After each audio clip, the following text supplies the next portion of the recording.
So there's a way of thinking that I've had that I'm not even sure at this point if I've talked about it at all. And the note that I'm gonna try to elaborate on that I have the video idea is called Bike Shedding a Novel. And it's the way I had been thinking of it for some time now is how do you, because when I'm pacing around just kind of percolating on doing nothing in particular, but kind of thinking about writing. I also think about teaching. I think about explaining. And one of the personalities that I invent to try to explain things to explore some topic. One of them is a child, and there's a phrase, "Explain it to me like I'm 5," which requires, which is very difficult, which is not intuitive for a lot of people. And there's the other expression, which is you don't really know something um, unless you can teach it, which is kind of true. Um, and how much do you really know until you can explain it to a 5-year-old? Now, there are going to be some topics, obviously, where you need to build a huge scaffolding. You might say something like scaffolding of knowledge, but it could just be words. But you'd be surprised how hard it is to explain certain words. And so I'm talking about writing here. Well, it isn't just the challenge of explaining certain words and then certain ideas to a 5-year-old. Like we're talking about my invented 5-year-old. So it's not accurate. I was 5 once, and I still have kind of the mind of a child in there somewhere. But what about explaining it to somebody who wants to write, who's too intimidated at the idea? And what if you were trying to explain any of that to somebody who maybe isn't comfortable with English at all? And that's an entirely different sort of person to speak to in a thought experiment. So I'm not going to imagine a real 5-year-old, and I'm not going to imagine somebody who doesn't have, let's say, English natively, something like that. So you've got imagining you speak English natively, and you're okay. Like you can hold a conversation, you know a lot of words. So maybe this excludes anybody under 14. Now I tend to have my target audience is a smart 12 to 14-year-old. Now that will capture, I hope, adults, but it might also insult a lot of people who are very rigid about thinking that they're better than a child. Believe it or not, I remember being young, and although I was dumb and naive and inarticulate, I was pretty wickedly smart. I would pay attention. I would know when I'm ignorant, and I would pay attention to stuff, and I would really pick stuff up. And a lot of people, they grow hard. A lot of adults just become like that. So, I mean, maybe that means that I'm excluding a huge body of potentially interested people, but I do want to pull a lot of them back, and I still think in terms of young and open and kind of bright who are as inexperienced at listening to certain ideas as really I am at talking about certain ideas. So I'm gonna talk about the idea of bike shedding, and I'll talk about the idea of writing.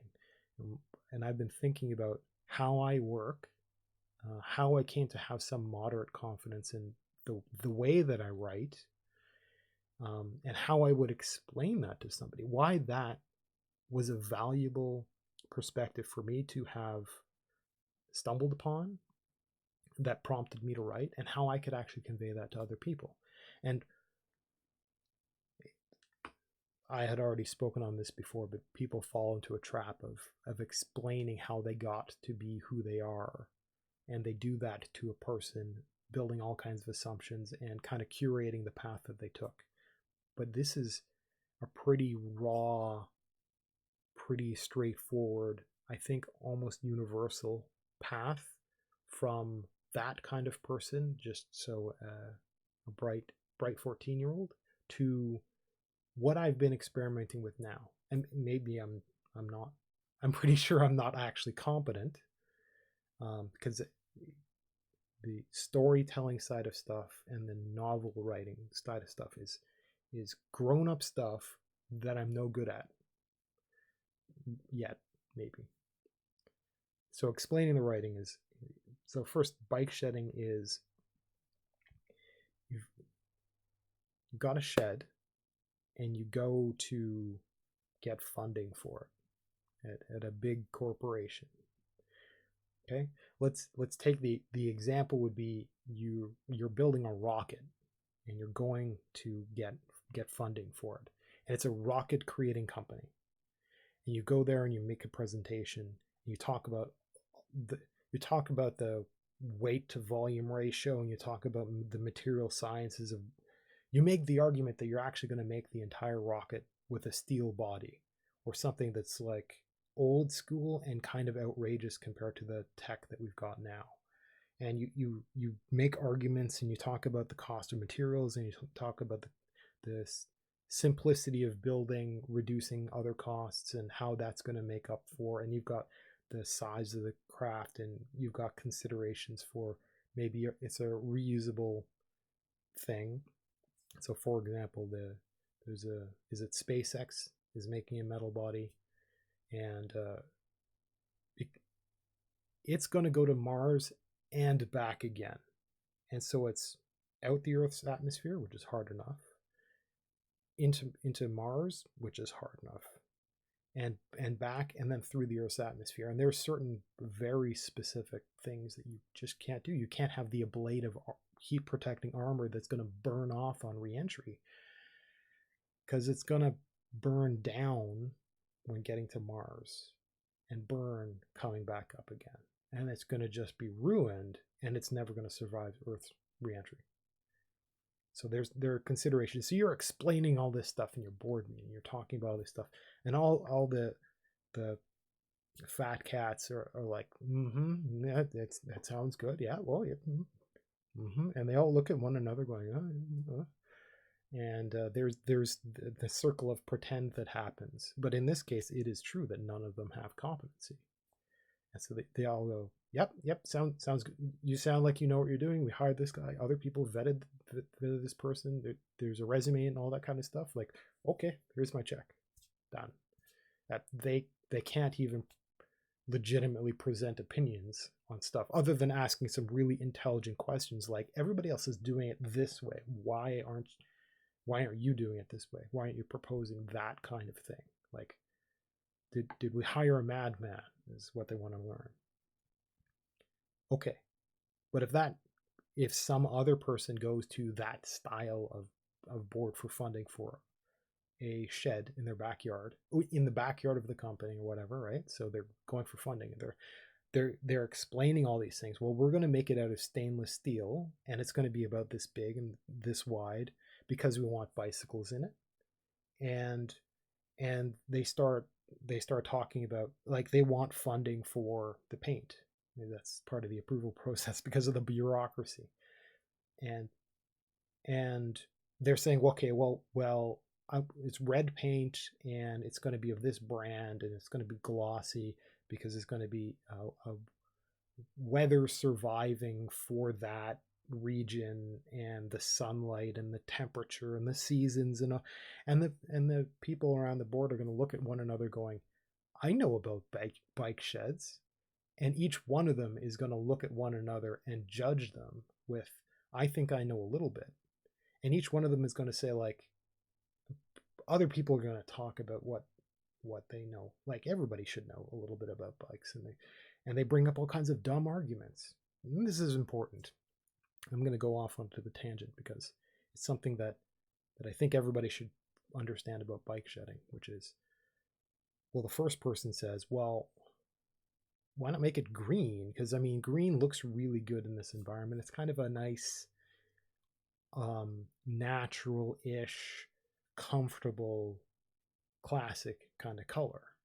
And that maybe there's a bit of a conversation and explanation, but the next person over says, well, you can't make it too dark, obviously, because it's going to soak up a lot of sunlight, right? And it's going to going to get hot and you don't want to cook everything inside because, what if there's stuff that's like, what if you have gas cans in there or something like that? You want to not do that kind of thing. And there's another argument that says, well, you just have the shingles be a lighter color and you're going to be okay. And the next person says, well, why are you having shingle? I mean, I get that you want to kind of have a point on it, but why you just have like vents up there and it'll waft? And the next person says, well, what about insects? I mean, I know that's kind of a problem, right? Won't you get hornets making nests in there? And the next person's, and it and they have conversations about if beige is an appropriate color because of dirt, and well, if you just make it shiny it's easy to rinse off, and what if you want it to be more maintenance free, and like it just balloons into a whole, and because there's bureaucracy behind it, you get meeting after meeting after meeting of a bunch of people who shouldn't be talking because they hired an expert on purpose and they just want to spin their wheels so they can feel useful because they think that they ought to. Like, it's not their job, and they don't quite recognize that they should just be, this person seems to be an expert at what they're doing, resume's okay, like, okay, good, fine, just get on with it because we've got other things we need to do. Like, you've got situations where things grind to a halt. This is part of the problem of having a massive, highly bureaucratic, far too involved government. It will be utterly incompetent in everything, and anybody with any spare time is going to feel like, well, I have to keep busy, otherwise I'm going to lose my job because I'm not doing anything, so I better stick my nose over here, even though that isn't their job to have an opinion about those things, even if they have some competency. Now, that applies to writing. That applies to the mind of a child, of an intelligent 14-year-old with a strong, maybe slightly inexperienced, but good language skills. That same person can leverage a lot of these ideas to write. So hopefully it's not falling out of my head with all of that train wreck of thinking. So I'm talking about Bikeshedding, a novel where, just as those people have all kinds of opinions about bikes because they have enough life experience, a person really does, if you've got access to quality language skills. I'm specifically talking about English because maybe it's different for other languages. I would not be surprised at all if it, for reasons I can't understand, it is subtly different in some other language, because there are a lot of choices for language. I wouldn't be surprised if even one of them has some weird difference that I can't understand because I don't know that language. So I'm talking about this happens to be my expert language. Where if you've got a strong grasp of the language, but not from a writer's perspective, if you've got a strong grasp of the language, you do have enough to work on to be a writer with that because of Bikeshedding. Now, English is and again, I'm going to be kind of wrong, but because of the nature of how English came to be what it is, how it is now used, who is using it, English, I want to be arrogant and say English has by far the most broad depth and history of ideas behind it. You might think, well, what about Chinese? I mean, standard Chinese now you can also call it Mandarin. That's an ancient language, ancient culture. What about Farsi or something like that? Like, you can point at any language. I mean, Hindi has been around for a long time, or Urdu, and you can reach right back into, pick a native language from some area in Africa, and you might say, well, that's a huge history. But English is a little bit weird because English came to be because, well, it came out of thin air essentially, but it came because of the hybridization of a couple of languages, and it drew from a whole lot. But that's not what I'm talking about. I'm talking about the the spread of English via, let's say, influences from what ended up turning into English was from a history that came from a region and then got kind of funneled into a whole bunch of different stuff. And one of the influences would be the story of all this different stuff having been stolen from and adapted from all of these other cultures. And so we've got like Greek stuff, ancient Greek stuff, Roman stuff, but we have ideas from ancient Egypt and all this other stuff that is more weak that ended up coming towards whatever the heck. And we have certain ideas in Christianity. We've got the domination of all of Europe, essentially. All of the stories that are out there, all of the mythology, all of these things have concrete ideas, concrete fictional characters that are out there in all these different places that a person who speaks English natively has access to, whether or not they know it. So there's all these ideas, and some of them are in words, some of them are in expressions, but there's a lot of power behind the language that a native speaker gets access to. And that's why I have this argument that there's something unique about English, because English is continuing to spread now. Like a lot of people don't like English is. I mean, what are the other arguments? Like Urdu is supposed to be a really easy language to learn, but no language is easy to gain expertise with. But English is one of the languages that's really easy to know badly. And so it's spreading everywhere. It's spreading everywhere partly because of it's a trade language and everybody does business with it. And maybe it's kind of easy and people travel a lot now, and the most successful places are places where, even if you want to travel to, they're successful and they happen to have a lot of influences either by English or they might not speak English natively, but these places will have English as a strong second language.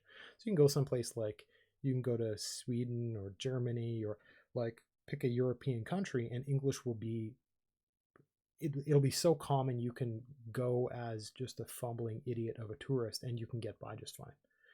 And English is now getting to be so common that English is going to be spoken by more people as a second language than as a first language. That's kind of scary for a lot of languages, but it's very much like the survival of chickens or cows. These are creatures that are essentially manufactured by humans. They have roots, obviously, in other things, but those creatures are now no longer really natural. They've been engineered for human purposes. Animals, they're farmed. And they can't survive in the wild. And they're wildly successful as animals because of human interest in them. There's a lot of languages that are dying. And again, as an archivist, the idea of an entire language just vanishing is really, whoa. A lot of things go when the language goes, and these are languages that have very little in the way of literature, so they don't even really survive. There's just a bunch of old people speak that other language and their kids don't really understand it very much. There's no concept of it in education at all. It's just a spoken language with very, very little written anymore. There aren't any writers that survive that speak it, certainly not natively as their first language. So there's nothing new being made. There's no translation of their old works. It isn't visible enough. But there's English, which, like chickens, survives because there's a whole lot of human interest in it. So English isn't just this one wildly successful thing that spread and kind of swallowed everything. English is totally unembarrassed to just steal a word from someplace else. Oh, that's an interesting word that's in German that has this big idea that's hard to articulate in English. It would be a phrase. Well, I'll just steal it. Maybe I'll pronounce it wrong. We don't care.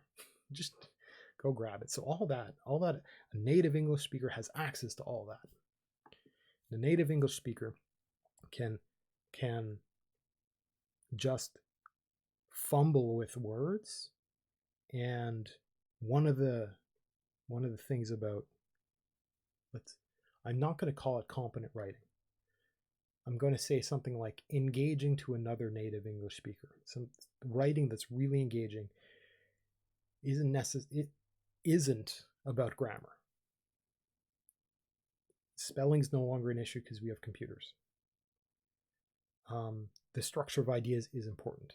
A native speaker will just kind of naturally stitch things together well enough that sentences will be okay and paragraphs will be okay as long as they understand the separation of ideas. It's like a programmer that breaks up large problems into comprehensible, small, solvable problems.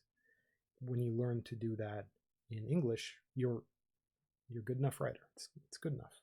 The thing with English, the thing with writing is it's about having really good like analogies for stuff.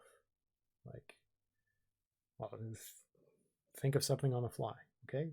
Got a guy in the rain, it's dripping wet. You want to convey certain ideas. Don't quite know how to articulate. So you say something like he's sopping wet like a cat that's been stuck out in the rain. And that's an idea that's out there and that's engaging, that's interesting, that relates to people's lives, and that uses a bunch of words that are kind of out there. But the words may not have leapt to your mind, but the idea did. And I can pull out ideas from mythology without even name dropping the mythology. I can talk about the Achilles heel, right, without really knowing what the story is, right? It's a really vulnerable heel because there's a tendon there and stuff, I guess. But and you can kind of use it like that, but I mean that's technically wrong. So there's access to all that mythology and storytelling and stuff like that. That just like the sopping wet in the rain, all that stuff is kind of there, kind of like bike shedding, in that there is knowledge of paint color that's back there that can be used when the story is kind of coming along, and something needs to be reached for, that compare one thing to another to make one idea blossom into something more interesting and engaging. Like, it's important to relay that person that it isn't appropriate for that person to be in the rain at that moment, that they've been there for too long, that they're sad, that it's just there are cats that like water. There really are. And there are cats that would be okay. Yeah, I don't know if there's ever, even those cats, I don't think they'd be okay with the rain. But so there's all these ideas that can be conveyed in that kind of person with just the simple phrase. And the simplest phrases like paint color can be pulled out of the vast history and the fact that a person's a native speaker. They have the bike shedding ability to just go and pull out any idea out of anywhere. And hopefully that's true with every language. Again, not really sure. But I think that anybody who has solid language skills can write in that language. So English, can write in English, and is far more a writer than maybe they realize. And I think helping a person come to realize that the fact that they are a native English speaker means that they are right there able to write. Maybe it's an idea, maybe the ideas have to be there, maybe the description, sentence structure and all this kind of stuff. I mean, they're right on the edge of already being a writer.